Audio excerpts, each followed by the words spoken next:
నమస్కారం అండి. నమస్కారం అమ్మా. అవును, మీరు తవికల శ్రీలక్ష్మి గారి సిస్టరా? అవునండి. మీరు పొట్టి ప్రసాదరావు గారి బ్రదరా?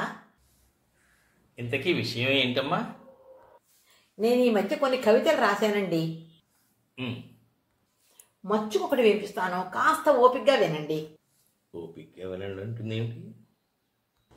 ఆకాశం రంగు నీలంగానే ఎందుకుంటుంది, ఎర్రగా ఉంటే బాగుండదు కనుక. రక్తం ఎరుపు రంగులోనే ఎందుకుంటుంది, నీలంగా ఉంటే బాగుండదు కనుక.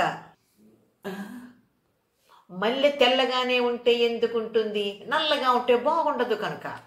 ఇవి విన్నాక కూడా నేను ఎందుకు బతికే ఉన్నాను? నాకు చావు రాలేదు కనుక. చాలా బాగుందండి. ఉమ్, ఈ వాక్యాన్ని కూడా కలుపుతాను, మీరు మీ పత్రికలో వేయించండి.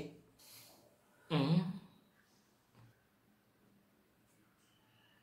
మేమింక పత్రిక నడపలేము అని గట్టిగా నిర్ణయించుకున్నాక మీ కవితలు చివరి సంచికలో వేస్తాం.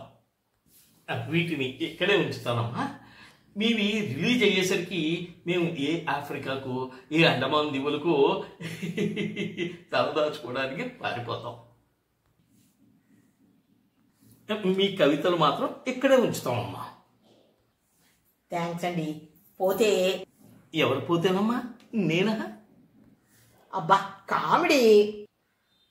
ఇది కాస్త తినండి.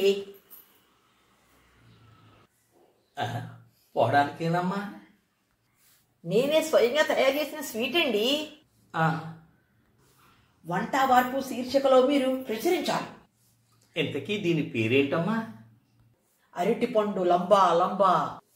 నీ పొందా పొందా అనపోయావు. ఏమిటో అంటున్నట్టున్నారు? అలాగే ప్రచురిస్తానమ్మా.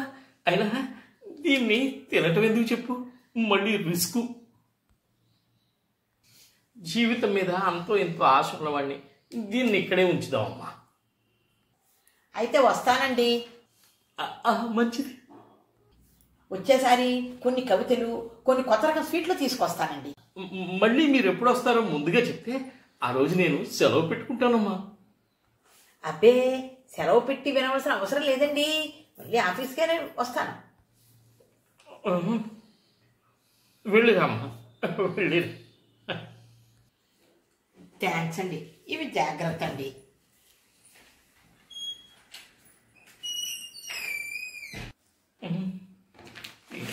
దీని పొంద తవికల శ్రీలక్ష్మి చెల్లెలిట, తవికల రాణి.